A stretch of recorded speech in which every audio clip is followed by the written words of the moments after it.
ya en nuestro Instagram TV y lo pueden seguir viendo. Y pues bueno, dándole un poquito de preámbulo a nuestro invitado hoy, Jason es Jason Carmer.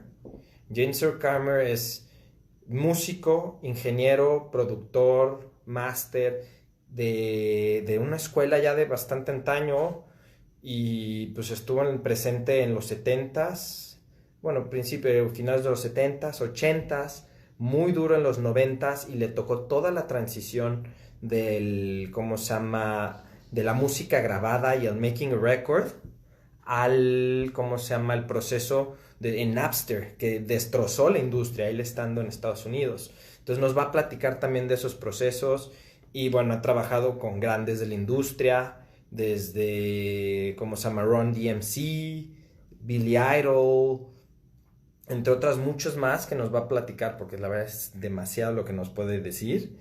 Y también estuvo trabajando en México con bandas como Fobia, ganó un Grammy con Molotov, un Latin Grammy y va a estar por ahí. Buenas noches a todos los que se conectan y padrísimo. Vamos a invitarlo, que ya está por acá Jason. Si tienen, recuerden, es una plática. Si tienen preguntas, quieren comentarlos, vamos a estar leyendo. La vamos a llevar en inglés, pero no se preocupen si tienen alguna duda o lo que sea. Vamos a tratar de ¿cómo se llama? De conectarla. Buenas noches a todos. Ahí está. Y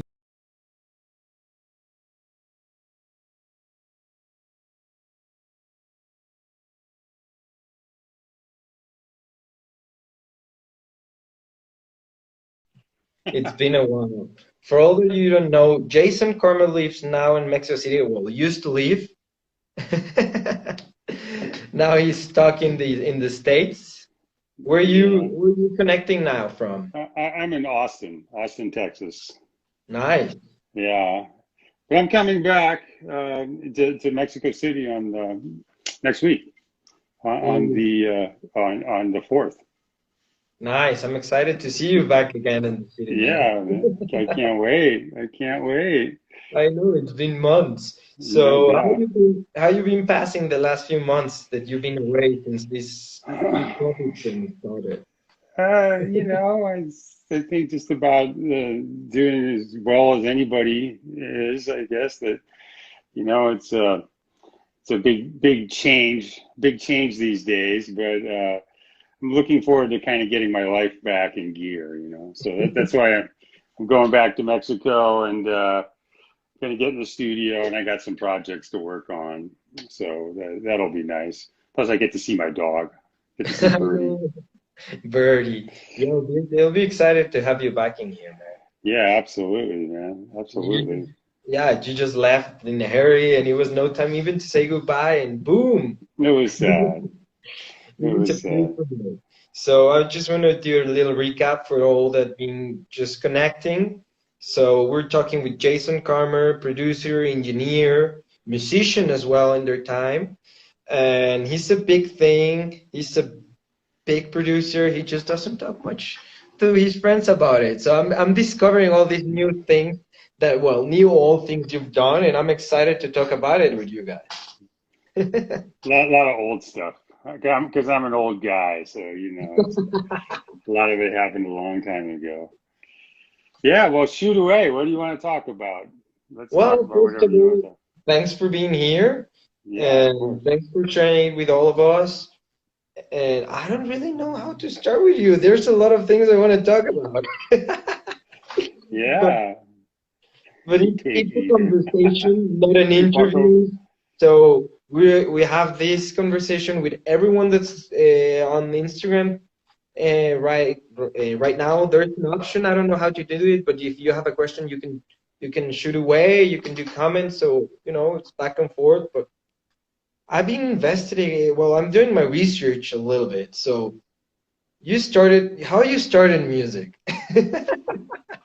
Well, it all started with the first chord. When I played the first chord, that was when it all started.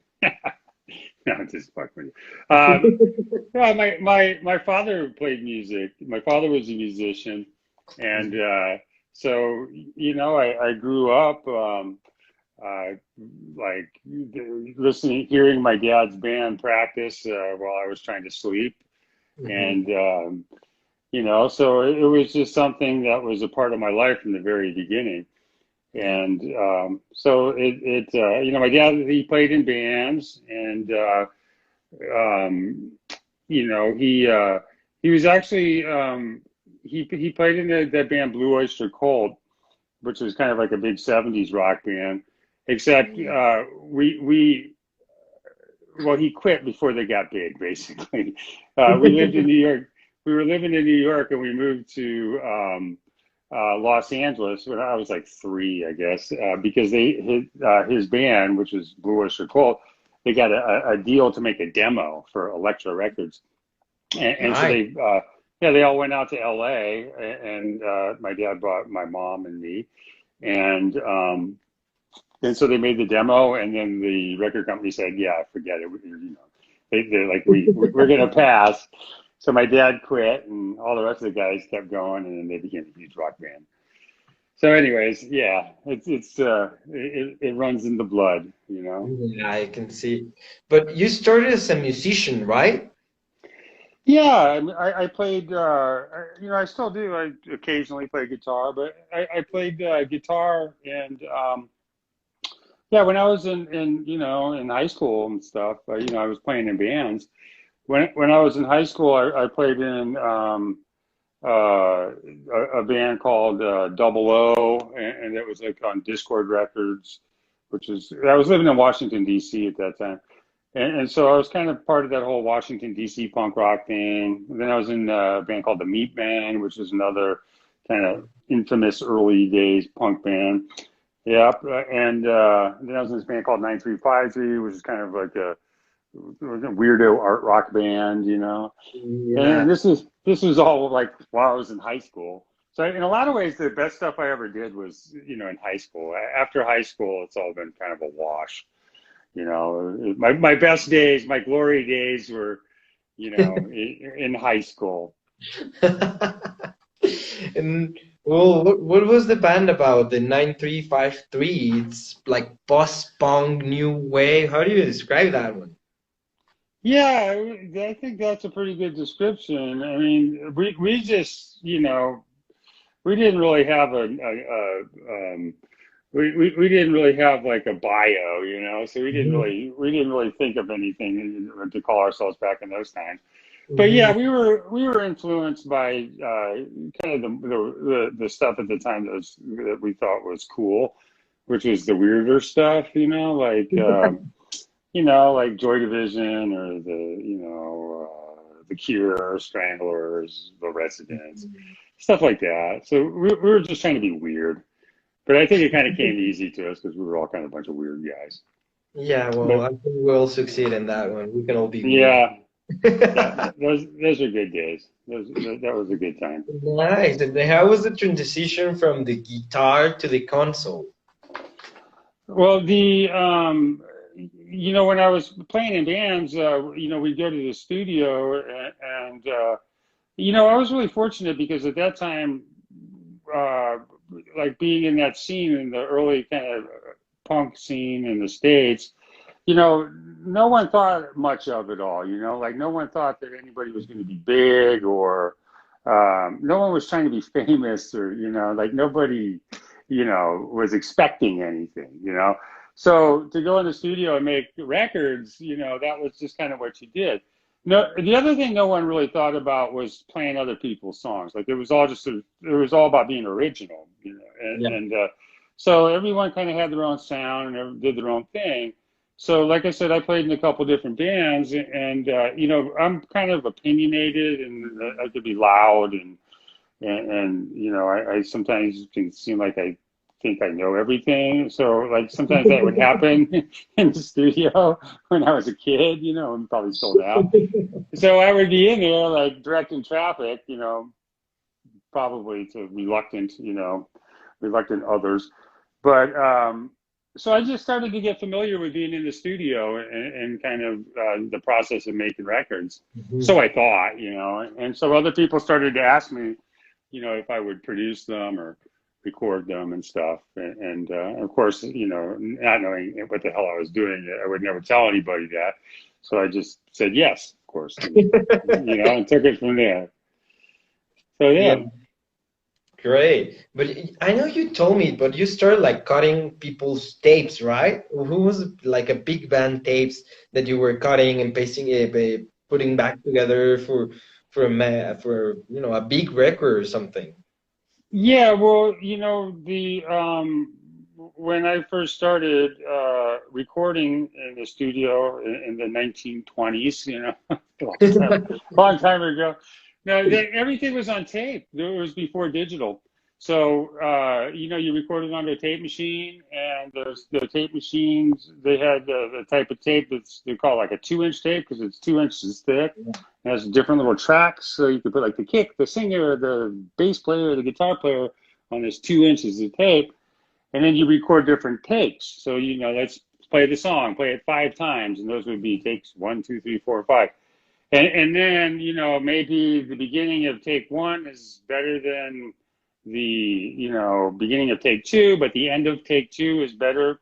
So you would have to cut the tape. You would have to take, as an example, that you would want to take the beginning from the Mhm. first take, and you would want to take the ending from the second take. So you literally have to take the tape, find the middle place where you want to cut it, and just cut it, and then kind of put it off to the side, and then you kind of tape it all back together, and then you make that edit.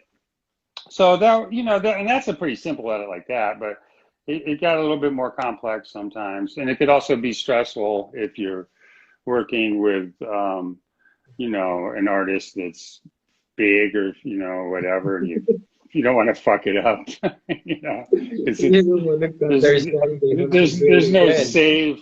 Yeah, there's no save button on a tape, so it's a little bit like walking on a tightrope. But those are That's the days.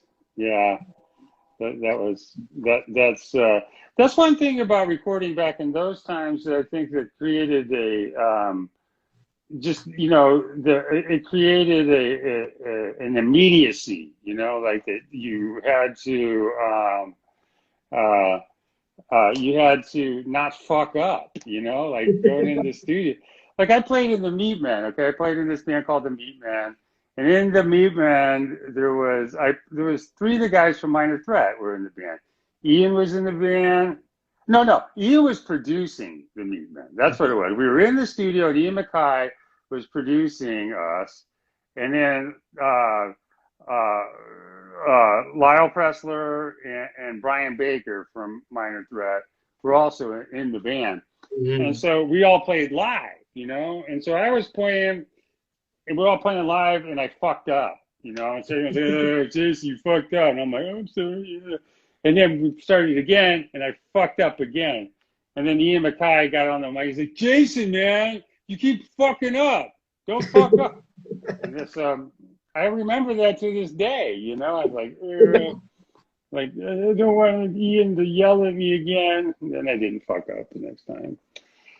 Oh, yeah, pretty funny. Pretty funny times, man. Pretty Yeah. funny times. And I happen to recall you played with David Grohl, right? Well, okay, there's a caveat with, okay, so the deal is this, is that I played in a band called Scream, Hmm. okay, and Scream was another punk rock band, another high school band. I went to high school with all those guys, and Dave Grohl was also in Scream. Dave Grohl ended up in Nirvana because of Scream, because Scream was on tour with Nirvana, and and yeah, and so basically, I don't want to go into it because it's kind of like it's not my story so much, but it's some of the guys, some crazy stuff happened involving drugs and one of the guys in the band. And so that basically left the whole band stranded.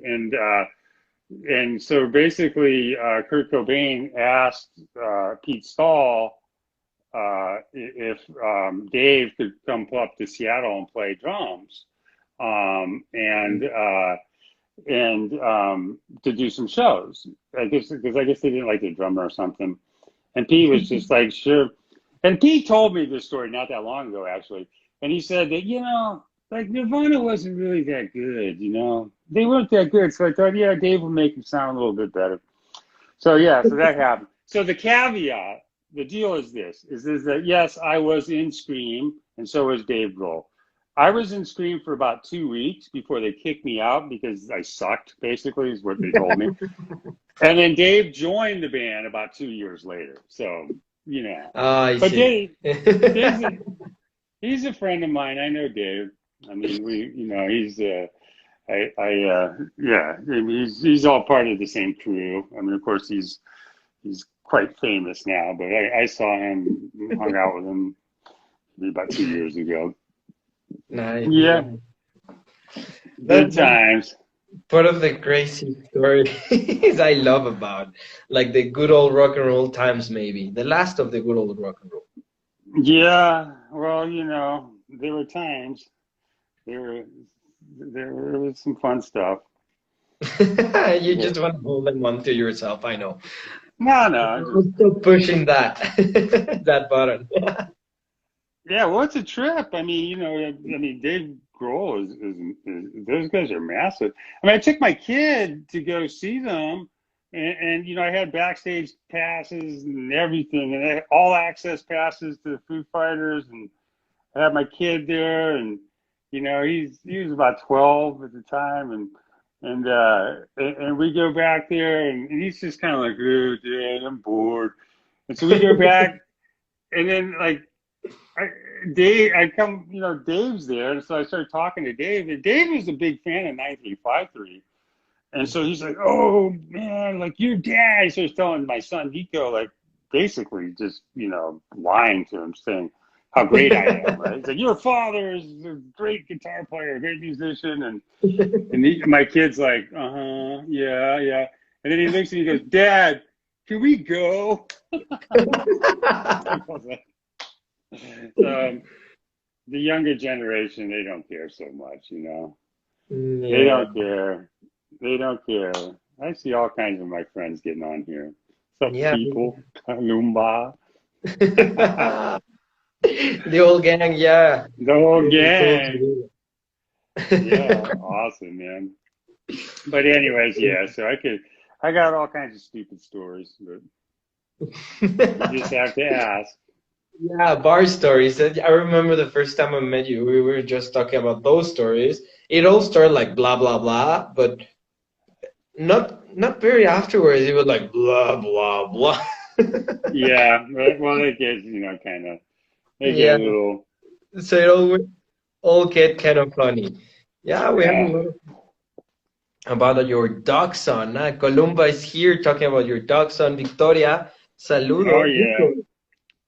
Yeah, it's funny to watch the comments here because you're doing this and reading and having this I know. stuff. I should put on my glasses. I can't even read. Okay. Oh, I guess see how ugly I am. Huh? Okay. Okay. Well, see, I have a dog, and my dog's super cool, and his name is Birdie. Nice. And yeah, that, he's my son, and I miss him. Well, he's my second son. I have two sons. Yeah, and well, you also been like on the punk scene on the 80s, no? How was it? Where was it going on? I mean, I was not born yet, so I don't know nothing about it. Yeah. Well, I mean, I started getting into punk, I think, like in in the late '70s, early '80s, and I already thought that I had missed the boat. You know what I mean? It was punk was already dead because that's what Joey Ramone said, I think, in 1979 or Mhm. something. So I had already felt like I had kind of missed the boat. But I figured, little did I know that it'd be like, 2020 and there'd still be like punk bands. So I guess I was pretty early on. I got in at a good time. But yeah, I mean, it was cool. It was a great thing. And I was able to work and meet a lot of people that were, kind of big deal people, like, I mean, I remember playing up at CBGB's when I was like in 10th grade, 15 years old, and playing, and when I was in that band Double O, so it was Double O was the opening band. Then the Scream was the next band on the bill, and then the Bad Brains were the headliners. And we all drove up because Bad Brains were no, actually Bad Brains at that point they had moved up to New York. So we went up to play CB's, and I remember like walking into CBGB's and trying to be like, okay, I'm gonna be cool, you know, because New York back then was pretty tough. It was a gnarly place.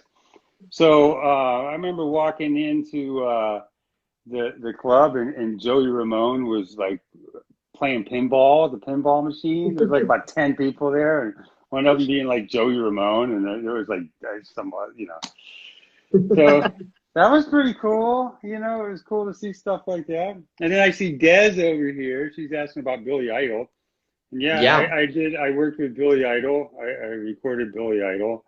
And nice. that was later, though. That was in the 90s, actually.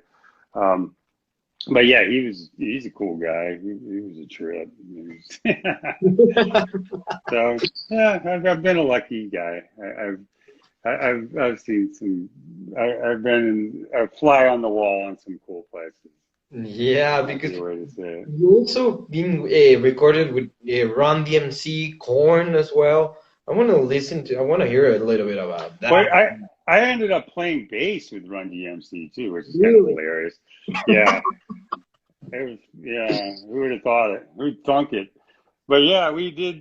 We played. I mean, I only did one show with them, but it was in front of 80 million people, so that was kind of cool. Like literally, we played the NFC or like the AFC football championship game, Mhm. so that was pretty cool. And But you played the bass with Run DMC. yeah, and I produced them, so that was cool. Now, the good thing is you didn't have anyone recording. You're like, hey, we have to do it again. No, no, it was funny. They were like Ron was super nervous. Like I remember we were walking out the stage. It was a football stadium, like literally, there's Mhm. 80,000 people there, and there's 80 million people watching. And he's like super nervous. And now he's just kind of like, dude, what's wrong, man? It's gonna be fun. Woohoo! Of course, I mean, like you know, he's got a lot more on the line than I did. He had more skin in the game, you know. He had his reputation. I was just some clown, you know, like sideshow Bob. But Nice. it was fun. It was fun. Yeah. And I see some more questions over here. Des Yeah. asking you about the Italian days. Yeah, Okay. I mean, I've done a lot of different types of music. It's been a strange trip. Like I've started out kind of doing like punk rock stuff, Mhm. and then I I mean, man, then I did like a bunch of like just kind of like poppy, like you know, pop stuff. And I've worked with a lot of Italian artists, you know, like which is I don't really know how it all goes about happening, but I ended up working like with Laura Pausini and just you know a lot of big Italian kind of like diva kind of singers, which that was a lot of fun. So you know from like punk rock to Laura Pausini, you know to Merle Haggard and you know who's an American country artist. So it's been a lot of That's different types of music. Yeah. Yeah, and how can you go, I mean, as an engineer, no, or master or recording process from punk rock scene to the popish and more newy kind of bands? I mean, how do you cope with it? I mean, you bring the sound that you had, or what do you do? It's a huge range of music you're working, you're talking about.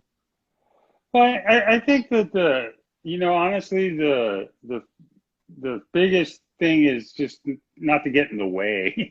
You know what I mean? It's like just you know, I mean sometimes the best idea is just shut up, you know what I mean? And like just like you know, just like let it happen, you know what I mean? Just be a part of the process. And you know, it's been fun to work with diverse you know a pretty diverse amount of artists because my interest, you know, I'm into different things. It's you know like most people's record collection, they have a bunch of different styles, it's no different wanting to record music, you know. So you learn stuff along the way working with people, you know. And I think though that a big thing is, you know, understanding that recording and being in the studio and the arts, it's a people thing, you know. It's really about like you know, nobody really cares like about your mad skills pushing record button. You know what I mean? It's like, I mean, there is some more to it than that, but ultimately it's about like you have to be able to fit into the creative space with these people, and you have to foster it. You have to be, you know, you have to make people feel comfortable, or you know, and it's not like your job to make people feel comfortable. You don't want to make them feel uncomfortable, and you want to be able to help them along their journey to find themselves through their music. You know what I mean? It's like, you know, so whatever type of music it is, you know, you know, it doesn't really matter that much, you know. Yeah. Now we have it, ladies and gentlemen, Jason Carmer, guru of music. Hola, hola, That's amigos. pretty cool, man. Mi And español es horrible. Perdóname. and I just want to know, like, what's been like the coolest experience you had with a band recording, or which band it's been the coolest experience to record? I mean, that's a real tough question. I mean, the truth is that like, you know, I've had a lot of lot of great times, and that's kind of the reason why I do it, you know, and it's and I think that the moment that happens, you know, if you're lucky, is when it becomes magic. You know, you're recording and you're working on stuff, and then there's just a point where everybody gets they get goosebumps. You know, you just feel it. You know, it's just like, oh, there it is, we've got it. You know, it's like catching a big fish. You know, or it's you know, it's like making magic. You know, it's like Mhm. you make something and everyone's putting the spells and they're mixing things together, and all of a sudden it like comes. It's like Frankenstein. It comes to life. You know, and it's the moment when the music comes to life. You know, I think is the that's the thing that you chase. You know, that you It's exciting. Yeah, the passion yeah. and the feeling. And from that, what brought you to Mexico? I mean, to work with Phobia and then win a Latin Grammy with Molotov as well. And then, working as well. And well, I don't know if you work here or in LA with Los Amigos Invisibles, Latin Yeah, band. I yeah, I mean, worked with those guys. Well, yeah, I just, you know, ending up in Mexico was kind of something that happened. I started going down there at the beginning of the, you know, 2000s, and ended up moving to Mexico City in 2006. And you know, it was. I was married at the time, and it was, you know, it was the person that I was married to wanted to live there, and so, you know, and so I liked that town. It was a cool town, so I was like, sure, you know, and it's funny because I ended up, yeah, I just ended up meeting a bunch of really great people. Like Paco Huidobro from Phobia, who's one of my best friends, and you know, super talented. You know, he and I have done a lot of projects together over the years. The Molotov, you know, we did the Molotov record that won a Grammy, and you know, Phobia Records, and then there's, you know, we recently worked on some movies. There's a big project that got to be top secret, can't talk about. That's going to happen soon that we're doing together. So it's, you know, it's just kind of turned into it's turned into home. You know, I love it down there. You know, and nice. you know, you You're know, really fast over it's a there. great place. I mean, it's a wonderful place, and I miss it very much, and I'm very excited to get back there. hang out with all my good friends, make some more noise. I know, and we just actually a few weeks ago we talked about with the Mauricio because you're doing the score of his next movie as well. Yeah, he just said he's got another movie going on, and he asked me. Well, I asked him. He if I could score it, and so it seems like he's going to let me. It sounds, I mean, Mauricio, he's a great director, and Mhm. I'm really looking forward to working on this next project with him.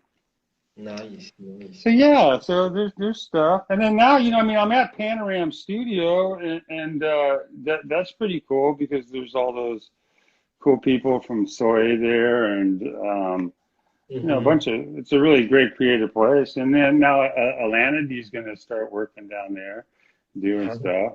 So and we got to get you down there, get some of your That's gear, get exciting. some Margules, some of your equipment in there, buddy, There right? was equipment there, but you just left. Yeah, I know you left some nice split. You did give me So some stuff. don't worry, we're Yeah. making a new amplifier, so you can have one with the monitors that we built. We modified as well the monitors to have, fine tuning from the Nice. feedback that we had from you. So I'm excited for you to come back and tell us about it. But I was really interesting about, and we had a conversation about it I don't know, maybe last year about it, but you were there in the time where Napster came out and the whole industry collapsed. So tell us a Yeah. little bit, tell us a little bit about how was it before Napster, Napster time, and after Napster, you know? Yeah. Yeah. The internet, the fucking internet, the ruiner of my career. Fucking bullshit. Yeah. Well, the high point, uh, the high point of record sales. A lot of people, they don't really know when it is. They would guess a different time. The high point was basically the late 90s, 2000, Mhm. 2001. That was when the record industry was making the most money. And and I was just lucky enough to kind of be riding on that wave, and I was, doing records and producing records and, engineering records, mixing records at a recording studio. So I had my fingers in the pies in many ways as I could try to figure out how to do it. And it worked out pretty great. I was like, I was pretty certain that I was going to have like, a big swimming pool or something like that, like a Corvette, or I don't know, so in that little journey, I remember I actually had produced, I produced a couple records for this band called Third Eye Blind, who are, whatever, they're kind of an American pop Mhm. band, and Mhm. uh, and so they sold a lot of records, and I remember sitting. I was like in Hawaii. We went to Hawaii. The manager, the singer, and I, and some friends, and Mhm. we're staying in some swank ass fucking hotel, and we're just living it up. Because we just finished the record, and we just and the record just came out. Now the record had been released, and um, the record, it sold 2 million records, which that's a lot of records, But in the process of doing that, like, it was the manager had just gotten information that the record had sold that week. This is a particular week. It had sold 30,000 copies that week, but this Napster thing, this thing on the internet that at that time it was getting 30,000. The single was getting 30,000 downloads a day. So No. we're like, fuck, wait, what? And that was just the writing on the wall, I mean, it was. that, you know, it really took about another 6 or 7 years for everything to completely implode. It's like my phone. You see what happens when you talk about it? You just get me all upset. I drop my phone. But yeah, you know, it was, you know, basically, you know, it's like if any kind of any model that involves free, you know, for a business, it usually ends in failure, you know. So it's no different with music or, you know, a hot dog stand or whatever. You just can't give it away, you know what I mean? Yeah. So, It is a word. so now it's Well, all for the love. I do it for the love now. I don't do it for the money. I do it for the love. says the guy that wanted to be the next day Clive Davis. You know how Yeah. cool. Yeah, I met him, man. He was a trip. He actually, you know, I was too shy to talk to him because he's just such a heavyweight.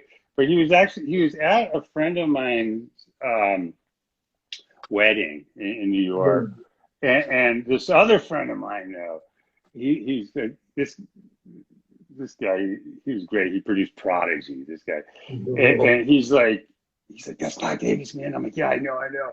He went up and we were talking to us. We go stand, walk up to Clive Davis. He's like, oh, Mr. Davies, I just want to say I'm such a great fan of your work, and you know, it's just an honor to meet you. Clive Davis, like couldn't understand a word he said. It was just like, I was like, what did he say? He's like, oh, thank you. Bye. I was like, man, we met Clive Davies. That's crazy. I mean, He's just like, who are these fucking clowns? Like, I can't even. He's like 900 years old. You he's the industry, man. He owns the industry. I don't know how he's still doing. It's been 60 years. I don't know. He's the man. That's Clive. crazy. I just saw his movie that it's Netflix or something, and it was like, how can you do that much? I don't know. Someone tell me. No. See, that's the thing. I'm a total charlatan. I mean, I've just, you know, I've managed to do a couple things. Someone like him has made a whole career of doing actual fucking Yeah, player shit. He's a player. yeah, I But you just know, love that's you. why yeah, well, that's why I'm in Mexico, you know, because I figure, you know, we're like, maybe I got a shot down there if I could just, you know, get some good speakers, you know, and maybe a good turntable. If I could just find someone who makes that stuff. You know anybody there, Jake? Yeah, for sure. I mean, that's where we started, and you just left. I mean, for all the guys that are looking here, we made a compressor.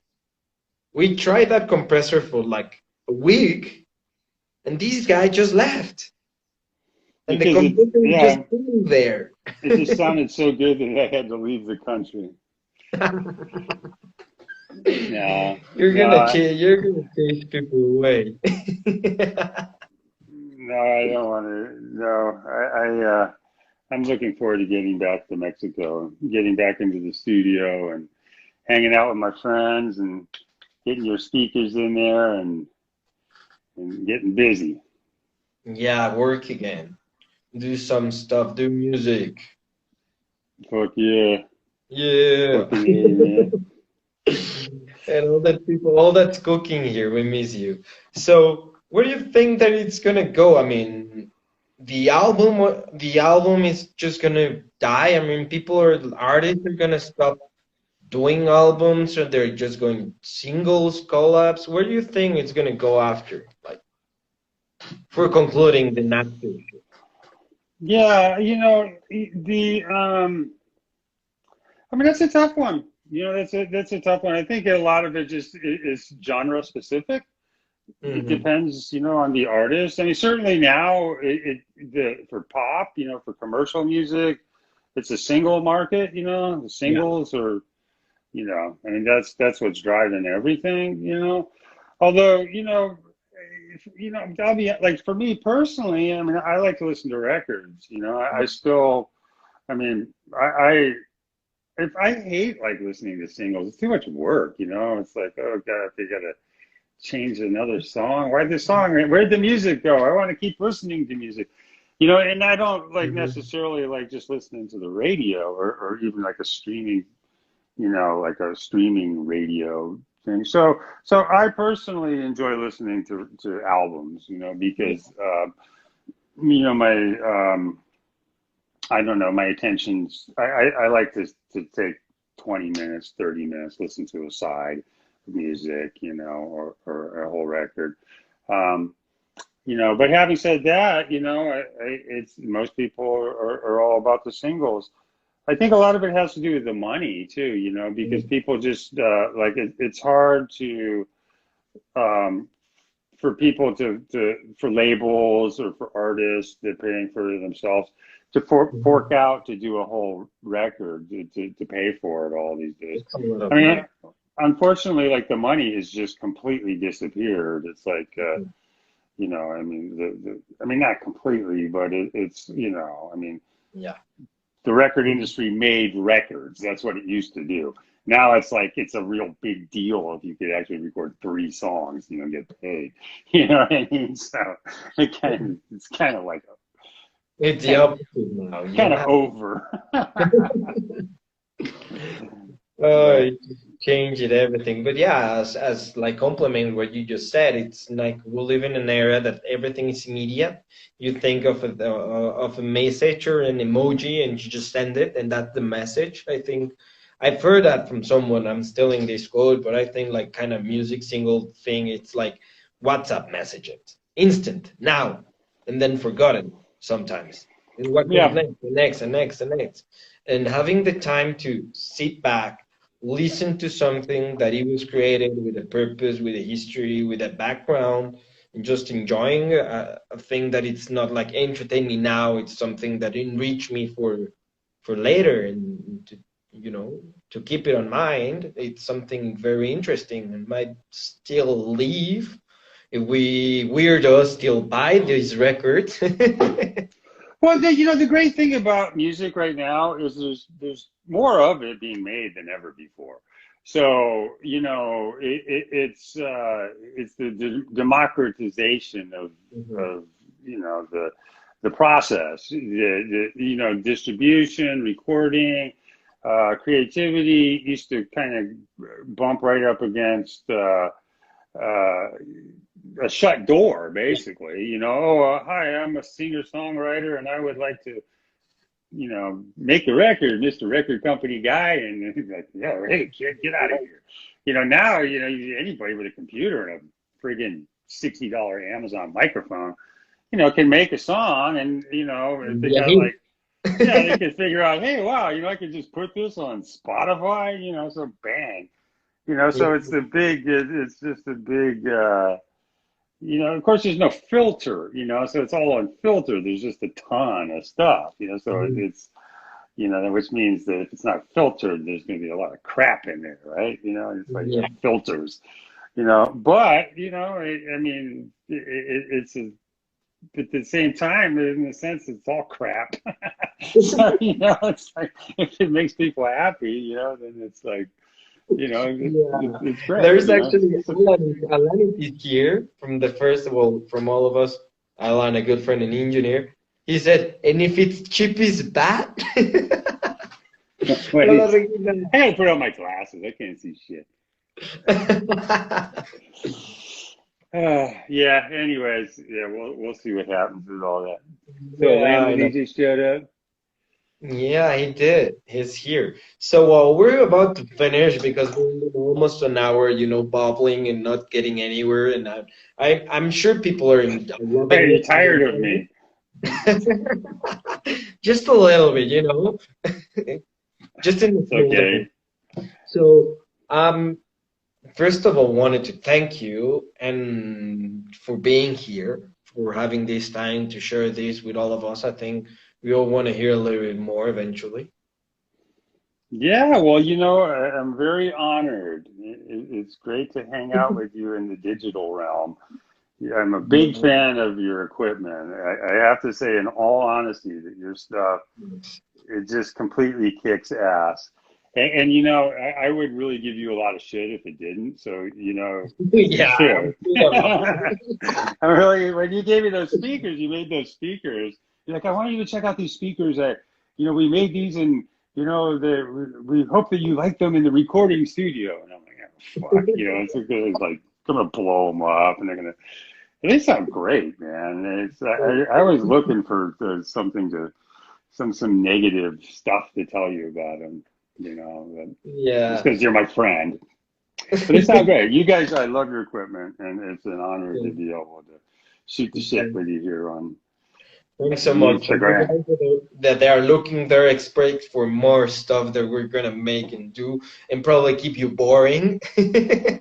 Oh no. But Well, you know, we should get definitely. when I'm back in the studio. You know, we should do some bring you guys to the studio, and we can, you know, with Alana D and you know, and myself, and you know, we could get you guys in the studio, and we could like do you know some stuff with equipment, or Yeah, and do some testing and stuff. We could bring some people like Paco Widobo come down and play guitar. You know what I mean? dun, And dun, dun. That'll be great. And that's for sure. I mean, first of all, you have to come back. It's been like 6 months you've been away. I know I stopped counting kind of February, but I mean, we're on August. What the hell? I mean, I fucking don't know what happened but this whole second of all, year. I want to ask if you can share a playlist with us, at least 10 songs, you know, length, so we can share with the people that are watching and see whatever you have on your mind. You don't have to tell it about it right now, but we want to post it and see whatever things going on. I mean, it Yeah, doesn't that'd have be to be great. something you did. It doesn't have something you want that you like. It can be something that you're listening right now. I mean, I don't just be weird with it. I love it, and we all love it. Yeah, absolutely. That would be great. That would be great, and I could put that together and share it with you. That'll be great. And Alan is right now doing some spoilers alert that we're working with him, and yeah, we're making compressors. Yeah. That's right. Very cool. That's right. Yeah, great. Jason, thanks again for being with us. It was a blast. I'm always happy to talk with you, even in this digital era. Yeah, of course. My honor. And I'll be seeing you soon. I'll be back there next week. Sure. See you next week, and thanks again. Thank you. Thank you, people. Hopefully it wasn't too boring. All right, buddy. Take Sí, it ya. easy. See ya. Bueno, pues esto fue todo. Fue la quinceava Noche Margules. Estuvimos con Jason, for all that they are speaking English people.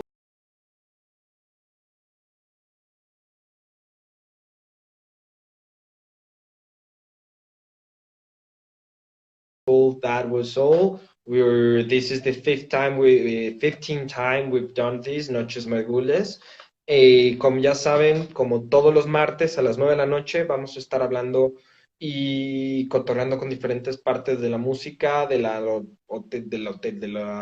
siempre me confundo, de la hospitalidad, de la parte de diseño, de lo que estemos hablando en parte de concepto y de creación. Y